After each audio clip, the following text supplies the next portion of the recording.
In this presentation, we are going to look at osmosis in living tissues, evaluating the effects of various solutions on strips cut out of a potato tuber. My name is Linyi Jude Fanba. I am a holder of a Bachelor of Education degree in Life and Earth Sciences from the University of Marua, Cameroon, and a Doctor of Philosophy degree in Clinical Biochemistry from the University of Chiang, Cameroon. This experiment is based on osmosis in living tissue.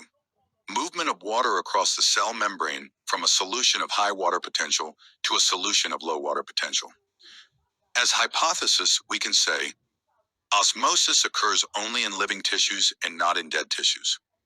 We are going to use a set of materials and solutions, including a potato tuber, which is the biological material, the living tissue. We may also use carrot or sweet potato in the place of potato. We need a scalpel to cut out strips from the tuber. A small knife can also be used. A millimeter graduated ruler is needed to measure the dimensions of the strips. An electronic balance will be used to measure the masses of strips. A tissue paper will be used to blot off solutions from the potato strips. We also need 4 beakers to hold the various solutions, 4 petri dishes as recipients for the strips and solutions during the experiment, and a wall clock with a sweeping second hand for timing. We are going to use 4 different solutions. Distilled water as the hypotonic solution, a 0.5 molar sodium chloride solution as a less hypotonic solution, a 1 molar sodium chloride solution as a highly hypertonic solution, and a 1 molar sodium hydroxide solution as a corrosive solution, which will kill the tissue and provide the control. We need to first wash the potato tuber. From this tuber, we will cut out 4 strips following the following directives. Using a scalpel, make a clean cut at one edge of the potato on its longer side. Cut off 4 sides perpendicular to the first cut to produce a rectangular bar. Use the ruler to measure out 5 centimeters of the bar.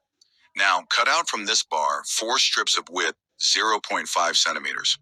We now have a strip of length 5 centimeters and width 0.5 centimeters. Use the hand to feel the texture and a balance to measure the masses of the strips. Note the lengths, the masses, and the textures before immersion into the solutions. Using a label tag, label 4 petri dishes on the side as distilled water, 0.5 molar sodium chloride, 1 molar sodium chloride, and 1 molar sodium hydroxide. Place each strip in a petri dish and pour the respective solutions to completely cover the strip. Allow the setup for 30 minutes using a wall clock for timing. As a reminder, in the report, you are expected to use reported speech. That is the simple past tense for the procedure, observations, and results as concise as possible. For this procedure, a sample report can be: the potato tuber was cut into a 5 centimeter long rectangular bar using a scalpel and a ruler. Using a ruler, 4 strips of width 0.5 centimeter were cut from the 5 centimeters bar. The lengths and textures of the strips were noted. The masses were measured using a balance. 4 dishes were labeled: distilled water, 0.5 molar sodium chloride, 1 molar sodium chloride, and 1 molar sodium hydroxide. The strips were placed in each of the dishes. The respective solutions were poured over the strips to cover them. The setup was allowed for 30 minutes. After the 30 minutes, the strips were removed and blotted using tissue paper. The length, masses, texture, and length were again measured. The results of the experiment are presented as shown on the table. We see an increase in length of the strip put in distilled water, that is, the hypotonic solution. There is a reduction in the length of the strips in the hypotonic solutions. For a lesser concentrated 0.5 molar sodium chloride, the reduction in length is smaller than in the more concentrated 1 molar solution. There was not noticeable change in the 1 molar sodium hydroxide. The same trend is noticed for the change in mass with a gain of mass in distilled water, a loss of mass in sodium chloride solutions, and no appreciable change in mass in sodium hydroxide solution. For the change in texture, the strip in distilled water became harder. The one in sodium chloride solutions became soft and flexible, with the one in 1 molar solution more flexible and softer. The strip in 1 molar sodium hydroxide solution appear cooked, was soft and slippery.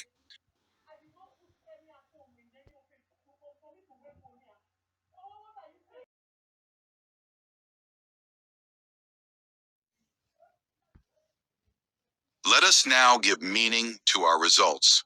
We will interpret the changes to the tubers in each solution. For the strip in distilled water, we can say, distilled water is hypotonic to the cells in the potato strip. That is, distilled water has a higher water potential than the cells. Water moved into the cells by osmosis. The tissue gained water, which accounts for the increase in mass. The cells became distended due to influx of water.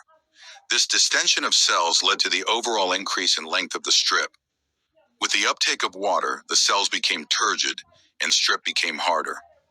We can say for the strips in the sodium chloride solutions that, at these concentrations, the sodium chloride solutions are hypotonic to the potato tuber, whose concentration typically ranges from 0.2 to 0.3 molar. So the solutions have a low water potential than the cells in the strip. Water moved out of the cells by osmosis into the solutions. The tissues lost water, leading to decrease in mass observed. The cells became plasmolyzed and shrank, leading to an overall reduction in lengths of the strips. The cells also lost their turgidity, and the strips became soft or flaccid.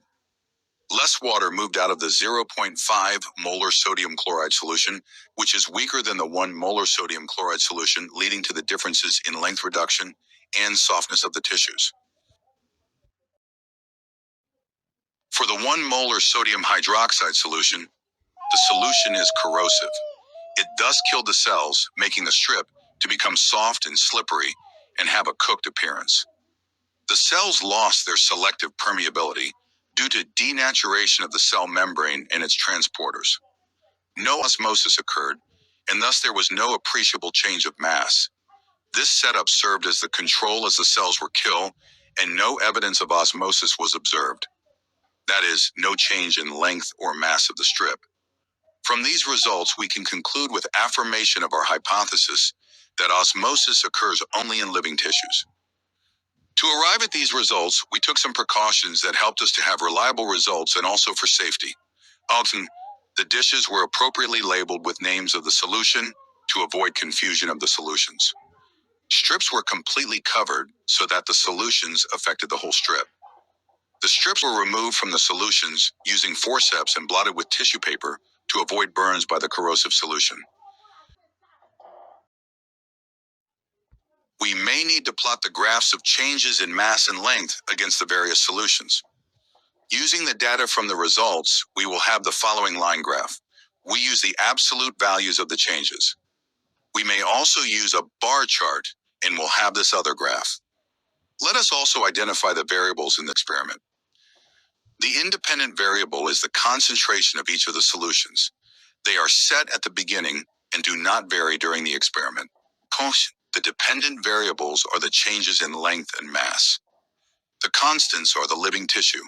We use strips from 1 potato tuber, the time, the strips were placed in the solutions for the same duration, the temperature, etc.